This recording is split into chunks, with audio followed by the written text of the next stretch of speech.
Croiriez-vous si je vous disais qu'à 69 ans, j'ai découvert que j'avais été simplement une employée déguisée en mère toute ma vie?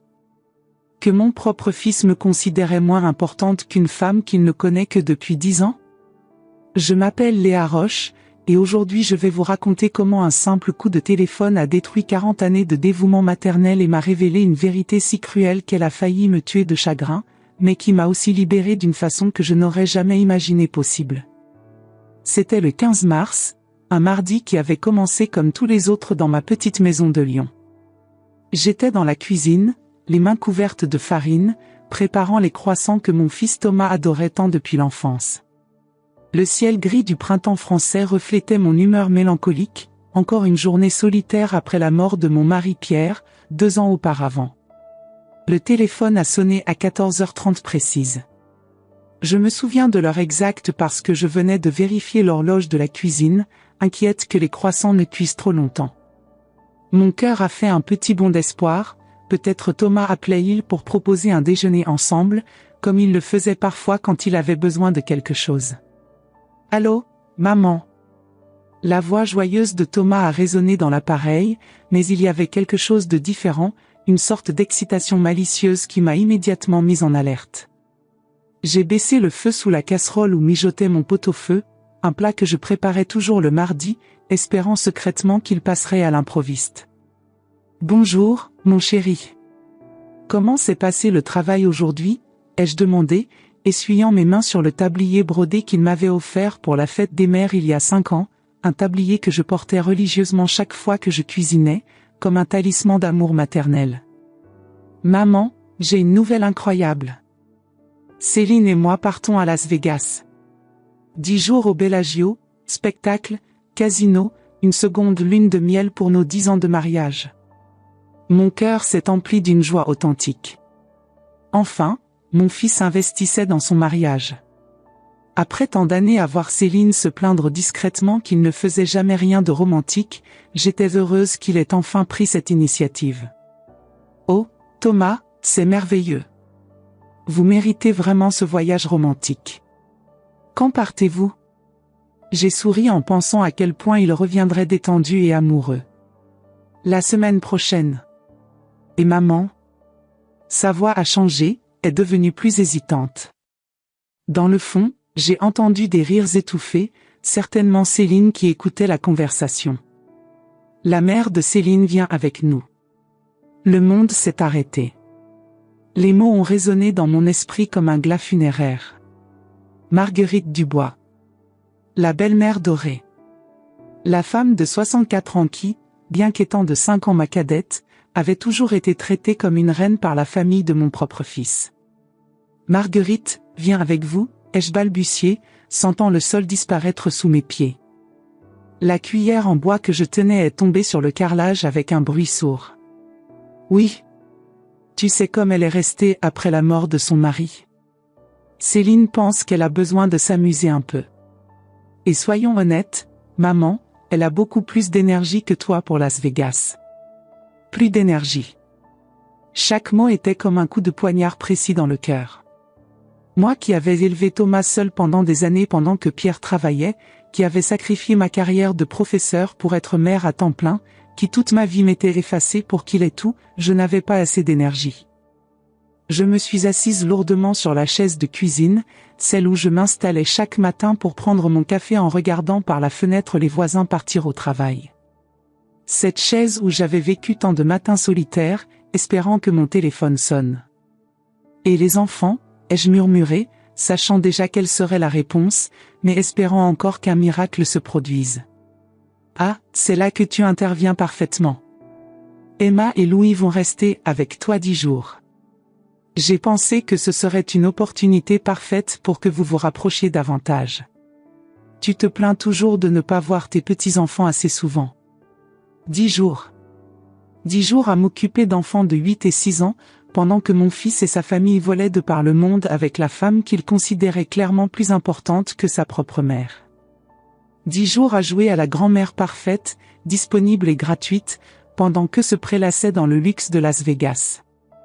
J'ai regardé autour de moi ma petite cuisine, avec ses rideaux que j'avais cousus moi-même, ses photos de famille sur le réfrigérateur, le dessin d'Emma collé sur la porte du placard. Cette cuisine où j'avais passé tant d'heures à préparer des repas pour une famille qui ne venait jamais les partager.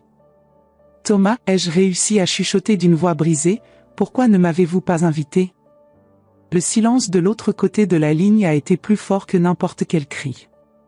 Puis j'ai entendu des rires étouffés en arrière-plan, certainement Céline et Marguerite, et mon fils a toussé, embarrassé. Maman, soyons réalistes. Tu as 69 ans, tes jambes te font mal quand tu marches beaucoup, tu n'aimes pas les foules ni la musique forte. Las Vegas n'est pas exactement ton profil, n'est-ce pas? En plus, quelqu'un doit s'occuper des enfants, et tu le fais si bien. Voilà. La vérité nue et crue. Je n'étais pas la mère chérie invitée à une aventure familiale.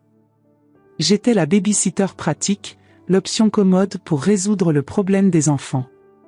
La femme avec moins d'énergie, qui ne servait qu'aux tâches ménagères. J'ai fermé les yeux et j'ai vu défiler toutes ces années. Les anniversaires où je préparais des gâteaux somptueux pour que Thomas arrive en retard et reparte tôt. Les Noëls où j'offrais des cadeaux coûteux avec ma maigre pension pour voir Marguerite recevoir les remerciements les plus chaleureux. Les week-ends où je gardais les enfants en urgence pour qu'ils puissent sortir ensemble. Quand partez-vous? Ai-je demandé, sentant les larmes brûler mes yeux. Dimanche. Je déposerai les enfants samedi soir, comme ça tu auras le temps de t'organiser. Ah, et maman, ils devront aller à l'école normalement, donc tu devras te lever tôt.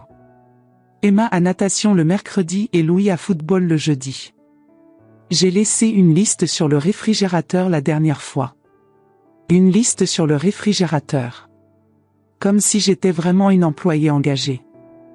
J'ai regardé cette fameuse liste, encore scotchée sur mon frigo, détaillant les goûts et habitudes de mes propres petits-enfants comme si je ne les connaissais pas. C'est d'accord, ai-je murmuré, parce que c'est tout ce que j'ai réussi à dire. Les mots restaient coincés dans ma gorge comme des pierres. Merci, maman. Tu es un ange. Ah, et si tu pouvais donner un coup de rangement à la maison pendant qu'on sera parti, ce serait parfait. Tu sais comme Céline est perfectionniste. Rangement de la maison. Garde des enfants. Se lever tôt. Être utile et invisible, comme j'avais toujours été. Même dans ma propre vie, j'étais devenu un personnage secondaire. Thomas, ai-je dit finalement, rassemblant toute ma dignité, amusez-vous bien à Las Vegas. Merci, maman. Je t'aime. Je t'aime. Je t'aime. Les mots qui autrefois m'emplissaient de joie sonnaient maintenant creux, automatiques, vides de tout sens réel. J'ai raccroché le téléphone et je suis resté immobile dans la cuisine silencieuse. L'odeur des croissants qui brûlaient m'a ramené à la réalité. J'ai couru vers le four, mais c'était trop tard. Ils étaient carbonisés, inutiles. Comme moi. Je me suis assise à la table de la cuisine et j'ai pleuré comme je n'avais pas pleuré depuis les funérailles de Pierre. Mais ce n'étaient pas des larmes de tristesse ordinaire. C'étaient les larmes d'un réveil. D'une femme qui voyait enfin ce qui avait toujours été sous ses yeux. Mon fils ne m'aimait pas. Il me tolérait. Il m'utilisait. Il me gardait près de lui non par amour filial, mais par commodité pratique. Et moi, comme une idiote amoureuse, j'avais confondu utilité et amour pendant des décennies entières. J'ai regardé ma cuisine, cette pièce qui avait été le centre de ma vie de mère et de grand-mère. Les placards remplis de ses plats préférés, le tiroir avec les couverts en argent que je gardais pour ces visites spéciales qui n'arrivaient jamais, les torchons brodés que j'avais achetés en pensant à lui. Tout ça pourquoi? Pour être considéré comme une solution pratique? Pour être l'option de dernière minute quand ils avaient besoin de quelque chose? J'ai pris mon portefeuille et j'ai sorti la photo de Thomas enfant, celle que je gardais toujours avec moi. Ce petit garçon aux yeux brillants qui me disait « Maman, quand je serai grand, je t'emmènerai partout avec moi ». Qu'était-il arrivé à cet enfant? Où était-il parti? Cet après-midi pluvieux de mars, à 69 ans, Léa Roche est morte. Et une femme complètement nouvelle est née des cendres des croissants brûlés. Une femme qui était sur le point d'enseigner à son fils ingrat la leçon la plus importante de sa vie gâtée. J'ai séché mes larmes, j'ai jeté les croissants brûlés et j'ai pris une décision qui allait changer ma vie à jamais. Pour la première fois en 40 ans, j'allais penser à moi en premier. Le samedi est arrivé gris et froid, comme mon cœur. À 19h30, Thomas est apparu à ma porte avec 2 petites valises et 2 enfants endormis. Emma, 8 ans, a serré mes jambes avec une force authentique, au moins quelqu'un dans cette famille m'aimait encore vraiment. Louis, 6 ans, était plus intéressé par sa tablette entre les mains. Grand-mère Léa. Papa a dit qu'on allait rester avec toi pendant plein de jours. Emma a souri, montrant le trou de la dent qui était tombé la semaine précédente. Son sourire innocent m'a réchauffé le cœur d'une façon que les mots de son père n'avaient jamais réussi à faire. Oui, ma chérie, nous allons beaucoup nous amuser, ai-je répondu, embrassant son front. Au moins avec mes petits-enfants, mon amour était réciproque. Ils ne me voyaient pas comme une commodité pratique, mais comme leur grand-mère qui les aimait inconditionnellement. Thomas est entré sans cérémonie, portant les valises comme s'il était dans un hôtel. Il connaissait ma maison par cœur, mais se comportait toujours comme un invité pressé, jamais comme un fils qui rentrait chez sa mère. Maman, j'ai laissé les instructions dans la cuisine. Horaire des activités, numéro d'urgence, menu auquel ils sont habitués. Il parlait rapidement, anxieux de partir. Ses yeux brillaient déjà de l'excitation du voyage, et je pouvais voir qu'en esprit, il était déjà dans l'avion vers Las Vegas. J'ai regardé vers la cuisine où l'attendait cette fameuse liste. 27 éléments détaillés sur comment m'occuper de mes propres petits-enfants, comme si j'étais une étrangère incompétente. Des détails sur leurs goûts alimentaires que je connaissais depuis leur naissance, leur routine que j'avais aidé à établir, leurs peurs nocturnes que j'avais calmées tant de fois. Et Marguerite? Elle est déjà prête pour la grande aventure, ai-je demandé, incapable de contenir le sarcasme qui perçait dans ma voix. Ah, elle est radieuse. Elle a acheté de nouveaux vêtements, s'est même fait faire les ongles. Tu devrais voir comme elle est excitée. Thomas a souri avec un éclat dans les yeux que je n'avais jamais vu quand il parlait de moi. Cet éclat d'admiration, de fierté même, réservé à une femme qui n'était pas sa mère. J'en suis certaine, ai-je murmuré, sentant le couteau dans la plaie s'enfoncer davantage. J'imaginais Marguerite dans sa maison, essayant ses nouvelles tenues, se faisant belle pour le voyage que j'aurais dû faire. Le voyage que 40 ans de dévouement maternel auraient dû me valoir. Emma s'est approchée de moi pendant que son père continuait ses instructions. « Grand-mère, pourquoi tu as l'air triste ?» m'a-t-elle demandé avec cette intuition que seuls les enfants possèdent. « Je ne suis pas triste, ma chérie. » Grand-mère réfléchit, c'est tout. J'ai caressé ses cheveux blonds, si semblables à ceux de Thomas enfant. Au moins, l'innocence et l'amour pur existaient encore dans cette famille, même si c'était seulement à travers ces petits êtres. Bon, nous devons y aller. Le vol est au demain matin. Thomas a embrassé mon front mécaniquement, comme s'il accomplissait une obligation. Un baiser sec, rapide, sans chaleur. Merci encore, maman. Tu es une salvation. Une salvation. Pas une mère chérie. Une salvation pratique. Après son départ, j'ai mis les enfants au lit. Emma voulait que je lui lise une histoire, et j'ai choisi son livre préféré sur une petite princesse courageuse. Pendant que je lisais, je ne pouvais m'empêcher de penser à l'ironie de l'histoire, une héroïne qui prenait son destin en main après des années de soumission. Louis s'est endormi en tenant ma main, quelque chose qu'il faisait toujours quand il était chez moi. « Grand-mère Léa, tu restes toujours ici, pas vrai ?» m'a-t-il murmuré dans son demi-sommeil.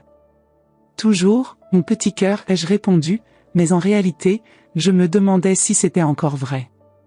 Une fois seul dans le salon, j'ai regardé la liste que Thomas avait laissée. 27 éléments détaillés, écrites de l'écriture soignée de Céline. Chaque ligne était un rappel de ma place dans cette famille, l'exécutante pratique des désirs des autres. Emma, petit déjeuner, tartine avec confiture de fraises, pas d'abricot, jus d'orange sans pulpe. Comme si je ne savais pas que ma propre petite fille détestait la confiture d'abricot depuis qu'elle avait 3 ans. Louis, évitez les légumes verts au dîner, il fait des caprices. Comme si je n'avais pas passé des dizaines de soirées à négocier avec lui pour qu'il mange ses épinards. Chaque ligne de cette liste était une insulte déguisée en aide. Une façon polie de me dire que même mes propres petits-enfants, je ne les connaissais pas assez bien pour en prendre soin sans supervision. C'est alors que j'ai pris la décision qui allait tout changer. J'ai pris mon portable et j'ai appelé ma sœur Colette, à Marseille. Il était 22h30, mais je savais qu'elle était encore éveillée, elle avait toujours été un oiseau de nuit. Léa. Quelle surprise.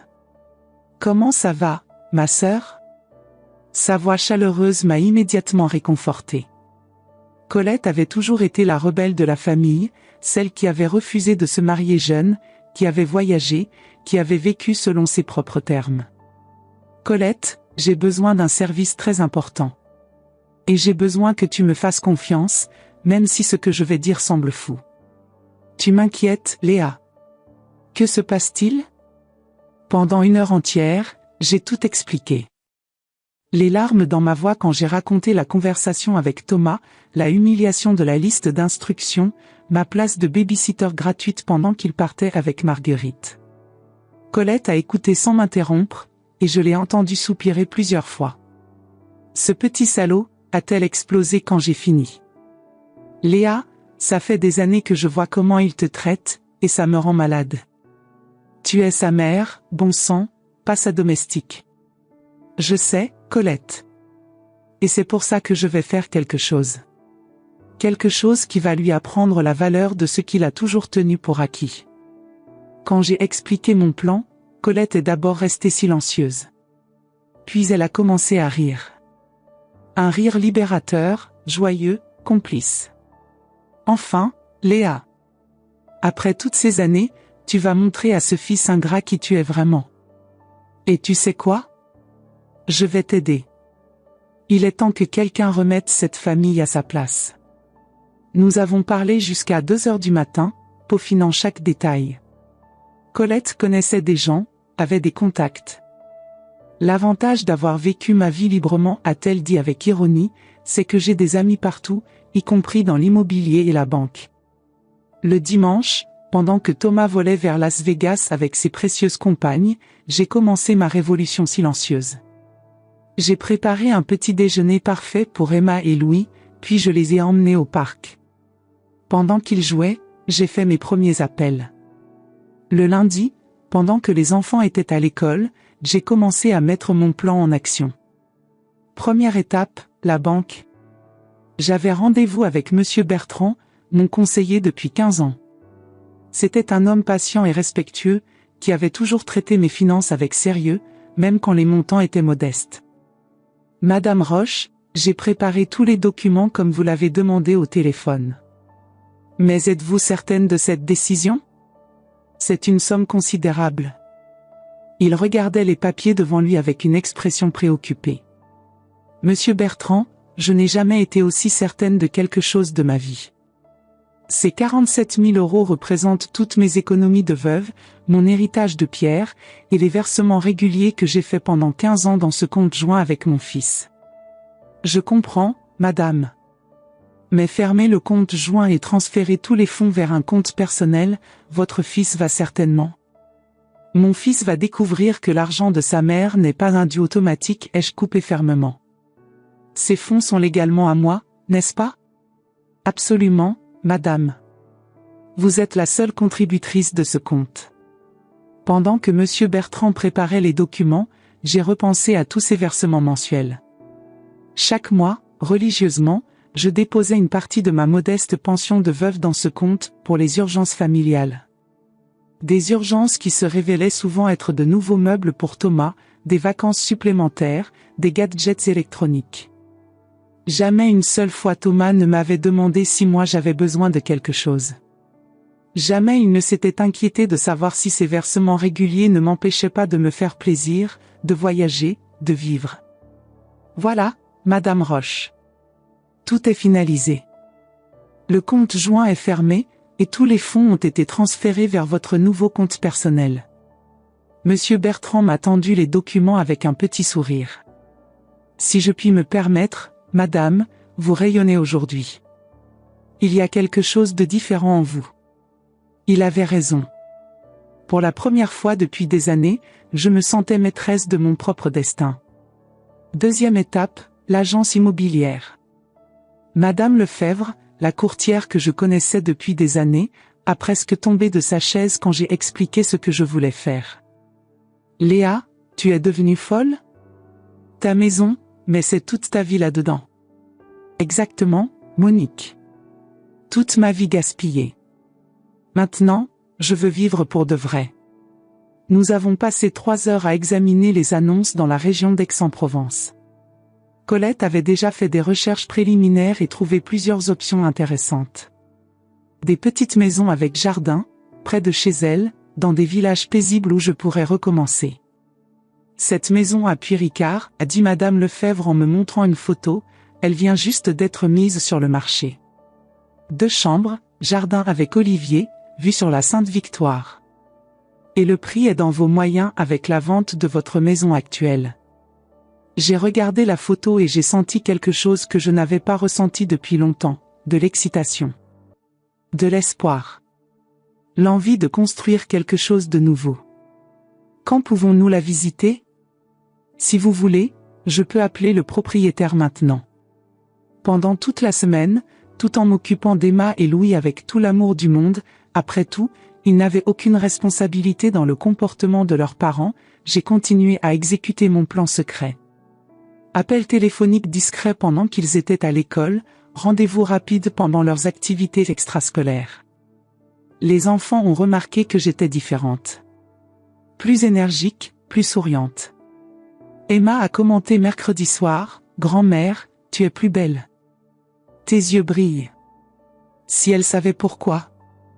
J'ai emmené Emma à sa leçon de natation le mercredi, et pendant qu'elle nageait, j'ai finalisé les détails avec Colette au téléphone. Tout est arrangé, Léa. La maison t'attend, et j'ai déjà trouvé une entreprise de déménagement discrète. Tu peux commencer ta nouvelle vie quand tu veux. Et pour la vente de ma maison ici? Monique a déjà 3 acheteurs potentiels. Le marché est favorable, tu vas bien t'en sortir financièrement. Le jeudi, j'ai emmené Louis à son entraînement de football. Pendant qu'il courait sur le terrain avec ses petites jambes énergiques, j'ai signé les derniers documents sur le siège de ma voiture. Chaque signature était un pas de plus vers ma liberté. Le vendredi, j'ai reçu l'appel que j'attendais. Madame Roche? Tout est confirmé. Lundi, nous pouvons finaliser toutes les procédures. Parfait. Merci beaucoup. Ce soir-là, après avoir couché les petits-enfants, je me suis assise sur la terrasse avec un verre de vin et j'ai regardé les étoiles. Pour la première fois depuis des années, je me sentais vraiment vivante. Puissante. Maîtresse de mon propre destin. Emma s'est réveillée vers 23 heures et est venue me rejoindre. Grand-mère, j'arrive pas à dormir. Tu peux rester avec moi? Nous nous sommes allongés ensemble dans son petit lit, et elle s'est blottie contre moi. Grand-mère Léa, maman dit que tu es toujours triste depuis que grand-père Pierre est parti au ciel. Et toi, tu penses que je suis triste? Non, a-t-elle réfléchi sérieusement. Cette semaine, tu ressembles à la princesse de mon livre.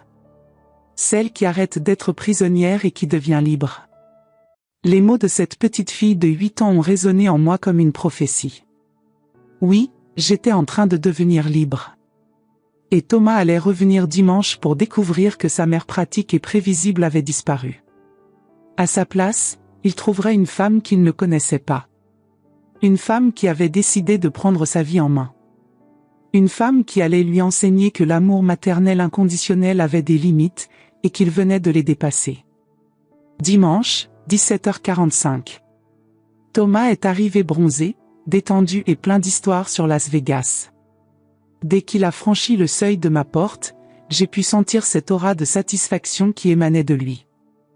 Il portait une nouvelle chemise hawaïenne criarde et des lunettes de soleil coûteuses, probablement achetées avec l'argent qu'il pensait toujours avoir en banque. Céline semblait renouvelée, comme si ces 10 jours l'avaient transformée. Elle arborait un bronzage doré et portait un collier en argent qui avait certainement coûté une fortune. Ses cheveux avaient été recoiffés dans un salon de luxe, et ses ongles brillaient d'un vernis nacré. Elle regardait déjà autour d'elle pour vérifier si tout était en ordre dans sa maison, comme si je pouvais avoir cassé quelque chose en son absence. Mais celle qui attirait vraiment l'attention était Marguerite, bronzée à la perfection, avec une nouvelle coupe de cheveux qui lui donnait 10 ans de moins, des ongles manucurés dans un rouge éclatant, et portant une robe d'été élégante qui flattait sa silhouette. Elle rayonnait de cette confidence que donne un voyage réussi, cette satisfaction de celle qui a été choisie, privilégiée, mise en avant. Léa. Comment se sont passés les enfants? Céline m'a salué froidement, ses yeux scannant déjà la maison pour s'assurer que tout était conforme à ses standards perfectionnistes. Elle vérifiait discrètement si les coussins du canapé étaient bien disposés, si aucune trace de désordre ne trahissait la présence des enfants. Merveilleux, comme toujours, ai-je répondu calmement, observant mon fils raconter avec animation à ses enfants les spectacles et les casinos. Emma et Louis l'écoutaient avec des yeux brillants, impressionnés par les aventures de papa dans cette ville magique qu'était Las Vegas. Maman, tu n'imagines même pas comme c'était incroyable. Marguerite a gagné 2000 € aux machines à sous. Et le spectacle du Cirque du Soleil, les fontaines du Bellagio. Thomas était euphorique, gesticulant comme un enfant qui raconte ses vacances. Ses yeux brillaient d'un bonheur que je ne lui avais pas vu depuis longtemps. C'est merveilleux que vous vous soyez amusés, ai-je dit, maintenant ma voix neutre malgré la douleur qui me transperçait le cœur. Chaque mot de son récit était comme un rappel de ce que j'avais manqué, de ce dont j'avais été exclu. Marguerite, visiblement fière, sortait déjà son téléphone pour montrer les photos. Léa, ma chère, tu as manqué une expérience unique. Bien sûr, nous comprenons qu'à ton âge, ces aventures soient un peu compliquées. Elle me montrait photo après photo, elle au casino avec un sourire radieux, elle et Thomas devant les fontaines, elle et Céline dans un restaurant chic. À mon âge. 5 petites années de différence et elle parlait comme si j'étais décrépit. Je regardais ces photos où elle tenait le rôle que j'aurais dû avoir, la mère de famille honorée, choyée, incluse dans les moments précieux. Vraiment, c'était une expérience unique, ai-je acquiescé, souriant mystérieusement. Dans ma tête, je pensais, tu n'as encore rien vu, ma chère Marguerite. Emma s'est approchée de moi pendant que les adultes continuaient leur récit. Grand-mère Léa, papa a dit qu'ils ont vu des lions blancs. Et qu'il y avait des lumières partout. Tu crois qu'un jour je pourrai y aller? Je suis sûre que oui, ma chérie. Quand tu seras grande, tu pourras voyager partout où tu voudras. J'ai caressé ses cheveux en pensant que, contrairement à moi, elle n'attendrait pas 69 ans pour prendre sa vie en main. Louis montrait fièrement à son père un dessin qu'il avait fait pendant la semaine. Papa, regarde. J'ai dessiné grand-mère Léa et moi dans le jardin. Sur le dessin, on nous voyait tous les deux souriants, entourés de fleurs colorées. C'est très beau, mon fils, a dit Thomas distraitement, plus intéressé par les photos de Marguerite que par le travail artistique de son enfant. Céline inspectait maintenant ouvertement la cuisine. Léa, vous avez pensé à utiliser les sous-verres pour les verres des enfants? Le bois de cette table est très fragile. Bien sûr, Céline. J'ai pris soin de tout comme si c'était chez moi. Ma réponse était chargée d'un double sens qu'elle n'a pas saisi. Après 2 heures de récits détaillés sur chaque restaurant visité, chaque spectacle vu, chaque euro gagné au casino, ils sont finalement partis. Thomas m'a embrassé machinalement sur les 2 joues. Merci encore, maman. Tu es irremplaçable pour nous. Irremplaçable. Comme un objet utile qu'on range soigneusement après usage. Marguerite m'a fait la bise avec condescendance. Léa, j'espère qu'un jour tu trouveras quelque chose d'amusant à faire pour occuper tes journées. Peut-être un club de tricot pour les dames de ton âge? Un club de tricot. J'ai souri en pensant qu'elle découvrirait bientôt ce que cette dame de mon âge était capable de faire. Après leur départ, je suis retournée chez moi et j'ai attendu. La bombe exploserait lundi matin, quand Thomas essaierait d'accéder au compte bancaire que nous partagions depuis 15 ans pour les urgences familiales, un compte que j'alimentais religieusement chaque mois avec une partie de ma pension de veuve. Le lundi soir, rien. Peut-être n'avait-il pas encore eu besoin d'accéder au compte. Le mardi matin, mon téléphone a sonné. Je savais que c'était lui avant même de décrocher, j'entendais déjà la tension dans la sonnerie. « Allô ?» ai-je répondu d'une voix parfaitement calme. « Maman, qu'est-ce que tu as fait avec l'argent du compte ?» Thomas était hystérique, sa voix montait dans les aigus comme quand il était enfant et qu'il n'obtenait pas ce qu'il voulait. « Quel argent, mon chéri ?» ai-je demandé innocemment, en sirotant tranquillement mon café du matin. « Les 47 000 € qui étaient dans notre compte joint. Ils ont disparu. La banque dit que tu as fait un virement. » Il criait si fort que j'ai dû éloigner le téléphone de mon oreille. « Ah oui, c'est vrai. J'en ai fait un. » « Comment ça, c'est vrai ? Cet argent était pour les urgences de la famille. C'était mon argent, Thomas. Ma pension, mon héritage de ton père, mes économies de toute une vie. Il était juste dans un compte joint par commodité. » Ma voix restait parfaitement posée, ce qui semblait l'énerver encore plus. « Mais où est l'argent ?» Sa voix était devenue plus aiguë, presque suppliante. « Dans un compte nouveau. À moi seul. Après tout, j'ai découvert que je ne suis plus considérée comme suffisamment famille pour participer aux aventures familiales, alors j'ai pensé qu'il valait mieux traiter mon argent de la même façon. » Le silence de l'autre côté était assourdissant. J'imaginais Thomas, le téléphone à la main, essayant de comprendre ce qui venait de se passer. J'entendais Céline crier quelque chose en arrière-plan, puis la voix de Marguerite qui demandait ce qui se passait. « Maman, tu es devenue folle ? Nous avons besoin de cet argent. Il y a les mensualités de la maison, les frais pour les enfants, les... » Il énumérait une liste de dépenses comme si j'étais responsable de financer leur train de vie. « Vraiment ? Et où est-ce que j'entrais dans ces plans financiers quand vous avez dépensé 8 000 € à Las Vegas ? De l'argent suffisant pour m'inclure dans le voyage, soit dit en passant. C'est différent.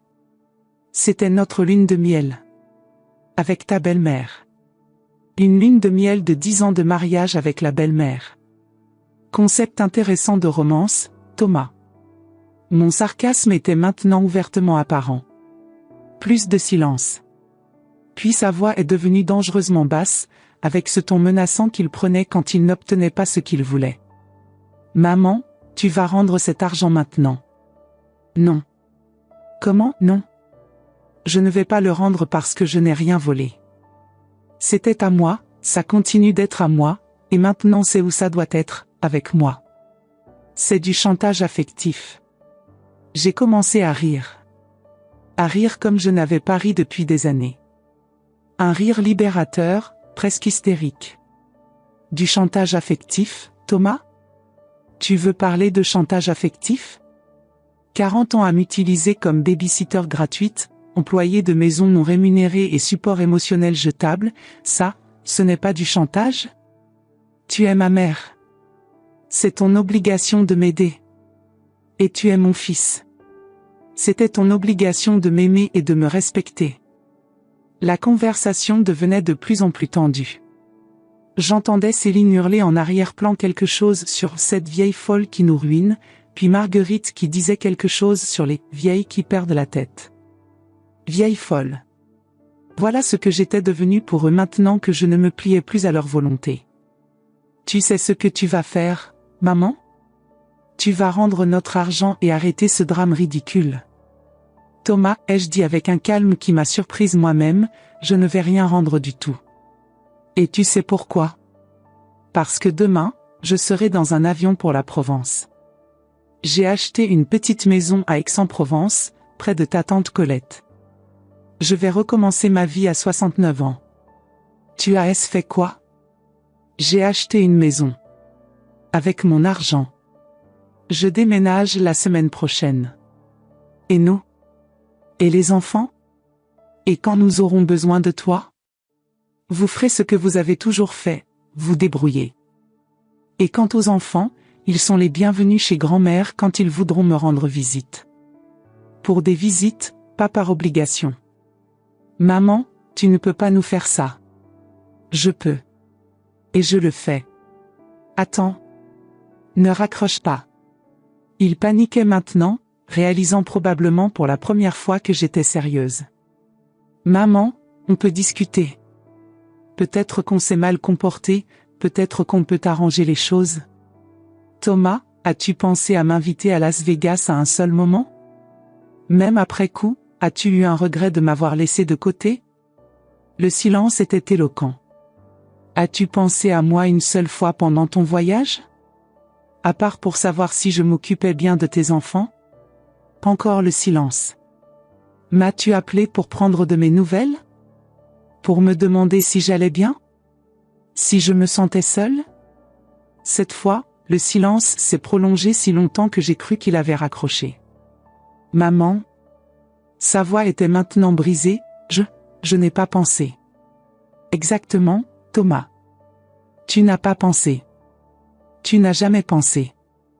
Pendant 40 ans, tu n'as jamais pensé à moi comme à une personne avec des sentiments, des besoins, des désirs. Tu as pensé à moi comme à un service toujours disponible. Mais maman, je t'aime. Non, Thomas. Tu aimes ce que je fais pour toi. Ce sont deux choses très différentes. J'ai raccroché le téléphone et, pour la première fois depuis des décennies, je me suis sentie complètement libre. Mon téléphone a continué à sonner toute la soirée. Thomas, puis Céline, puis même Marguerite qui tentait de jouer les médiatrices. Je n'ai répondu à aucun appel. Le lendemain matin, j'ai reçu un long message vocal de Thomas, les larmes dans la voix. « Maman, s'il te plaît, rappelle-moi. Nous devons parler. Je commence à comprendre ce que j'ai fait de mal. S'il te plaît, ne nous abandonne pas. » Mais il était trop tard pour les excuses précipitées. Les dés étaient jetés, et pour la première fois de ma vie, j'étais celle qui contrôlait le jeu. 6 mois plus tard, j'écris cette histoire depuis la terrasse de ma petite maison à Aix-en-Provence, regardant les champs de lavande qui s'étendent jusqu'à l'horizon. À 69 ans, j'ai découvert que la vie peut vraiment commencer quand on a le courage de terminer avec ce qui nous diminue. Ma maison est petite mais parfaite, 2 chambres, une cuisine charmante avec des poutres apparentes du XVIIIe siècle, et un jardin où je cultive des tomates, des herbes de Provence et des rosiers grimpants. La vue depuis ma fenêtre de cuisine donne sur la montagne Sainte-Victoire, celle-là même que Cézanne peignait avec tant de passion. Chaque matin, en buvant mon café, je comprends pourquoi cet artiste était si inspiré par cette beauté provençale. Colette habite à 15 minutes d'ici, et nous sommes devenus plus proches que nous ne l'avions jamais été. Après des décennies de vie à distance, nous nous retrouvons presque tous les jours. Elle m'emmène au marché de Puy-Ricard le jeudi matin, où je découvre des saveurs que je n'avais jamais goûtées. Les producteurs locaux me connaissent maintenant, ils gardent leurs meilleurs légumes pour Madame Léa de Lyon. J'ai découvert que j'ai des voisins merveilleux. Monsieur et Madame Olivier, un couple de retraités qui ont voyagé dans le monde entier avant de s'installer ici. Ils m'ont initié à la randonnée dans les collines environnantes, quelque chose que je n'avais jamais fait de ma vie. Léa, m'a dit Madame Olivier la première fois, vous avez des jambes de 20 ans. Qui vous a dit que vous étiez trop vieille pour l'aventure? Je fais partie d'un club de lecture qui se réunit chaque mardi soir dans la librairie du village. Nous sommes 8 femmes de différents âges, et nos discussions passionnées sur les livres s'étendent souvent tard dans la soirée. La semaine dernière, nous avons débattu de L'amant de Marguerite Duras, et j'ai surpris tout le monde, y compris moi-même, par la passion avec laquelle j'ai défendu la liberté féminine. J'ai même recommencé à peindre, quelque chose que j'avais abandonné il y a 40 ans quand Thomas était petit. Ma chambre d'amis s'est transformée en atelier, avec un chevalet face à la fenêtre qui donne sur les champs d'oliviers. Mes premiers tableaux étaient hésitants, maladroits, mais maintenant mes pinceaux retrouvent cette assurance que j'avais perdue. Madame Chen, une artiste chinoise qui donne des cours dans le village, dit que mes paysages provençaux ont une émotion authentique qu'on ne peut pas enseigner. Mes journées sont pleines d'une façon que je n'avais jamais connue. Le matin, après mon café et la lecture du journal local, je travaille dans mon jardin. Mes tomates cerises sont les plus belles du voisinage, et mes herbes de Provence parfument toute la terrasse. L'après-midi, je peins ou je lis, et le soir, j'ai souvent des invitations, dîner chez les Oliviers, soirée cinéma avec Colette, ou rencontre du club de lecture. Pour la première fois depuis des décennies, je me couche fatiguée mais heureuse, non pas épuisée par les obligations envers les autres, mais comblée par mes propres choix. Thomas a mis 3 mois pour me rappeler. 3 longs mois pendant lesquels mon téléphone restait silencieux, me confirmant que nos conversations n'avaient lieu que quand il avait besoin de quelque chose. Quand il a finalement appelé, un jeudi soir de juin, sa voix était différente. Humble. Brisée. « Maman, est-ce qu'on peut parler ? » « Bien sûr, mon chéri. » J'étais sur ma terrasse, admirant le coucher de soleil sur les collines, un verre de rosé de Provence à la main. J'ai fait des erreurs. Beaucoup d'erreurs avec toi. C'était la première fois de ma vie que j'entendais mon fils présenter des excuses sincères. Dans sa voix, je percevais une maturité nouvelle, une reconnaissance douloureuse de ses erreurs. Il m'a raconté qu'après mon départ, la réalité l'avait frappé durement. Sans mon aide financière constante, ils avaient dû revoir drastiquement leur budget. Céline avait été obligée de vendre ses bijoux de luxe, ceux qu'elle exhibait avec tant de fierté. Ils avaient dû annuler leurs vacances d'été à Biarritz, reporter l'achat de la nouvelle voiture, réduire les activités coûteuses des enfants. Sans ma disponibilité pour garder les enfants, Céline avait dû réduire ses heures de travail, ce qui avait encore diminué leurs revenus. Elle ne peut plus aller à ses cours de yoga, ni à ses séances de coiffure hebdomadaires, m'a confié Thomas. Elle dit que c'est de ta faute, mais moi je commence à comprendre que c'est de la mienne. Sans ma présence comme support émotionnel invisible, les petits problèmes étaient devenus de grandes crises. Quand Emma a eu des cauchemars la semaine dernière, elle n'arrêtait pas de demander grand-mère Léa. Quand Louis s'est blessé au genou en jouant, il voulait que tu viennes le consoler avec tes histoires magiques. Marguerite, la belle-mère dorée, avait disparu dès qu'elle avait perçu que la famille traversait des difficultés financières. Elle a dit qu'elle était très occupée avec ses propres problèmes, m'a confié Thomas avec amertume. La femme qui me trouvait si formidable quand je payais ses repas au restaurant ne répond même plus à mes appels. Mais le plus important, Emma et Louis demandaient constamment après moi. Ils voulaient savoir quand grand-mère Léa reviendrait, pourquoi elle était partie, s'ils avaient fait quelque chose de mal. Emma pleure le soir en disant qu'elle veut te montrer ses nouveaux dessins. Louis a gardé tous les légumes de son assiette pendant une semaine, en disant qu'il les mangerait quand grand-mère Léa reviendrait les cuisiner pour lui. Il me manque, maman. Et moi aussi tu me manques. Thomas, ai-je dit doucement, regardant les premières étoiles apparaître dans le ciel provençal, est-ce que tu regrettes la femme que j'étais ou la femme que j'ai été obligée d'être ? Il est resté silencieux pendant un long moment. J'entendais sa respiration difficile, comme s'il luttait contre ses émotions. Je pense que je ne t'ai jamais vraiment connu, n'est-ce pas ? Je ne connaissais que ce que tu faisais pour moi. Exactement. Est-ce que je peux venir te voir ? Avec les enfants ? Bien sûr que oui. Mais il y a une condition. Laquelle ? Vous venez comme une famille qui me rend visite par amour, pas comme des gens qui ont besoin de quelque chose. Et si Céline vient, elle me traite avec le respect que je mérite. Pas de commentaires sur mon âge, ma maison, mes choix. D'accord. Et encore une chose, Thomas. Marguerite n'est pas la bienvenue ici. Je ne veux plus jamais avoir affaire à cette femme qui m'a humiliée pendant des années. Je comprends, maman. Elle ne fait plus partie de notre vie de toute façon. Ils sont venus le mois suivant, un samedi de juillet ensoleillé. Emma a couru vers mes bras en criant « Grand-mère Léa », comme si nous nous retrouvions après des années de séparation. Ses petits bras autour de mon cou, son parfum de shampoing aux fraises, ses baisers mouillés sur mes joues, tout cela m'a rappelé pourquoi l'amour authentique vaut tous les sacrifices. Louis était fasciné par mon jardin et a demandé à planter des tomates avec moi. « Grand-mère, tes tomates sont plus belles que celles du magasin. » Tu m'apprends ton secret? Nous avons passé 1 heure à genoux dans la terre, ses petites mains apprenant à creuser les trous, à placer délicatement les plants. Céline était visiblement embarrassée, mais elle s'est comportée respectueusement. Plus de remarques condescendantes, plus d'inspections critiques. Elle a même complimenté ma cuisine et ma décoration. Léa, votre maison est vraiment charmante. Et vous, vous avez l'air épanoui. Thomas semblait un homme différent, plus humble, plus conscient, plus présent avec ses enfants. Je l'ai observé jouer avec Emma et Louis dans le jardin, vraiment jouer, pas juste surveiller distraitement en pensant à autre chose. Pendant le dîner que j'avais préparé, ratatouille de mes propres légumes, herbes de mon jardin, et un clafoutis aux cerises, Emma a posé la question que j'attendais. « Grand-mère, pourquoi tu es partie ?» J'ai regardé Thomas avant de répondre, et j'ai vu dans ses yeux qu'il voulait vraiment entendre ma réponse.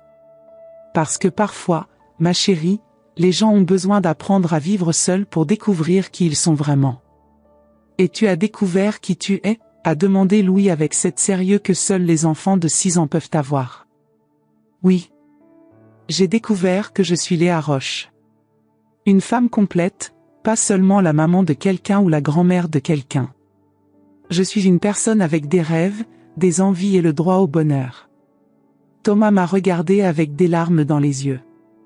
Pardon, maman. Pour toutes ces années, pardon. Tu es pardonné, mon chéri. Mais pas oublié. Et pas répété. Depuis cette visite, notre relation s'est transformée. Thomas m'appelle toutes les semaines, non pas pour demander des services, mais pour parler. Il me raconte son travail, ses difficultés, ses joies. Il me demande des nouvelles de ma nouvelle vie, de mes peintures, de mes amis provençaux. Les enfants viennent me voir 1 fois par mois, et notre relation est plus pure et authentique qu'elle ne l'a jamais été. Emma a son propre petit chevalet dans mon atelier, et nous peignons ensemble les après-midi de pluie. Louis m'aide dans le jardin et apprend les noms de tous mes légumes. Ils repartent bronzés, heureux, avec des bocaux de confiture maison et des dessins à montrer à l'école. Céline et moi avons trouvé un équilibre respectueux. Elle ne sera jamais ma confidente, mais elle me traite maintenant comme une belle-mère digne de considération. Elle m'envoie même parfois des photos des enfants par message, avec de petits mots gentils. Marguerite? Eh bien, elle a essayé de revenir quand elle a appris que j'étais revenue dans la famille. Mais Thomas, à ma grande fierté, lui a dit qu'il ne voulait plus de relations basées sur l'intérêt. Elle m'a appelé la semaine dernière, m'a-t-il raconté lors d'un de nos appels hebdomadaires. Elle voulait organiser un dîner pour réconcilier la famille. Je lui ai dit que notre famille allait très bien sans elle. Aujourd'hui, 9 mois après ma révolution personnelle, je peux dire que je suis vraiment heureuse. Pas juste contente ou résignée, mais authentiquement heureuse. Je me réveille chaque matin avec des projets, des envies, des curiosités. J'ai même commencé à prendre des cours d'italien avec Madame Rossi, une voisine originaire de Rome. Léa, m'a-t-elle dit, à votre âge, apprendre une nouvelle langue, c'est comme planter un arbre pour l'avenir. C'est un acte de foi en la vie. La semaine prochaine, Colette et moi partons pour Florence. Un voyage de sœurs, notre premier ensemble depuis l'enfance. J'ai acheté un carnet de croquis et j'ai l'intention de dessiner tout ce qui m'inspire dans cette ville d'art. J'ai appris que ce n'est jamais trop tard pour recommencer. Que l'amour-propre n'est pas de l'égoïsme. Que dire « non » peut être le plus grand acte d'amour qu'on se donne à soi-même. Et que parfois, pour sauver une relation, il faut avoir le courage de la perdre. Je suis Léa Roche. J'ai 69 ans. Et ma vie a commencé quand j'ai arrêté de vivre pour les autres et que j'ai commencé à vivre pour moi. Le mois dernier, j'ai reçu une lettre inattendue. Une lettre de ma voisine de Lyon, Madame Dubois, une femme que je connaissais à peine mais qui avait observé ma transformation. Chère Léa, écrivait-elle, votre courage m'a inspirée. À 73 ans, j'ai décidé de quitter la maison où mon fils me traite comme une domestique. Je déménage près de ma fille à Bordeaux, qui me respecte et m'aime vraiment. Merci de m'avoir montré qu'il n'est jamais trop tard pour choisir le bonheur. C'est alors que j'ai réalisé que mon histoire n'était pas seulement la mienne. Elle était celle de toutes les mères, grand-mères, femmes qui se sont effacées pendant des décennies pour faire plaisir aux autres. Si vous vous êtes reconnu dans la femme que j'étais, toujours disponible, toujours utile, toujours en second plan, sachez qu'il n'est jamais trop tard pour être la protagoniste de votre propre histoire. Parfois, la plus grande révolution qu'on puisse faire, c'est simplement d'arrêter d'accepter moins que ce qu'on mérite. Et croyez-moi, ça vaut chaque larme, chaque moment de peur, chaque seconde d'incertitude. Parce que de l'autre côté du courage, vous attend la femme que vous avez toujours été, mais à qui vous n'aviez jamais donné la permission d'exister. Ce soir, en écrivant ces dernières lignes sur ma terrasse parfumée de lavande, je lève mon verre de rosée vers les étoiles de Provence. À toutes les femmes qui se reconnaîtront dans cette histoire. À tous les nouveaux commencements possibles. À la vie qui nous attend quand nous décidons enfin de la vivre pleinement. Je suis Léa Roche, et ceci est mon histoire de renaissance. Je sais que beaucoup d'entre vous qui m'avez écouté jusqu'ici avaient reconnu des morceaux de vos propres vies dans cette histoire. Peut-être avez-vous senti cette oppression dans la poitrine quand j'ai parlé d'être traité comme une commodité. Ou peut-être vous êtes-vous rappelé combien de fois vous avez mis vos propres rêves en second plan. La vérité, c'est que je ne suis pas ici seulement pour raconter mon histoire. Je suis ici pour dire que peu importe votre âge, que vous ayez 60, 70, 80 ans ou plus, il n'est jamais trop tard pour vous choisir vous-même. Il n'est jamais trop tard pour dire « je mérite mieux que ça ». J'avais 69 ans quand j'ai pris la décision la plus courageuse de ma vie. Certaines d'entre vous en ont peut-être plus, d'autres un peu moins. Mais l'âge ne définit pas notre capacité à recommencer. Ce qui la définit, c'est notre courage de reconnaître notre propre valeur. Si cette histoire a touché quelque chose en vous, si vous vous êtes vu à un moment de ce parcours, j'ai besoin de le savoir. J'ai besoin de savoir que je ne suis pas seule, qu'il existe d'autres femmes comme moi qui en ont assez d'être invisibles dans leur propre vie. Dites-moi dans les commentaires, quel a été le moment de cette histoire qui vous a le plus marqué? Vous êtes-vous déjà senti comme je me suis senti? Y a-t-il quelque chose que vous avez toujours voulu faire mais n'avez jamais eu le courage? Ou peut-être avez-vous déjà pris votre propre décision courageuse et voulez-vous la partager avec nous? Vos mots peuvent être exactement ce qu'une autre femme a besoin d'entendre aujourd'hui pour trouver sa propre force. Votre histoire peut être la clé qui ouvre la porte à la liberté de quelqu'un d'autre. Et si vous êtes arrivé jusqu'ici, si vous avez écouté chaque mot de ce parcours, c'est parce que quelque chose en vous reconnaît que vous méritez mieux. Alors abonnez-vous à cette chaîne, parce que je promets de continuer à partager des histoires de femmes comme nous. Des femmes qui ont décidé qu'il n'est jamais trop tard pour briller. Votre vie n'est pas finie. Elle ne fait peut-être que commencer.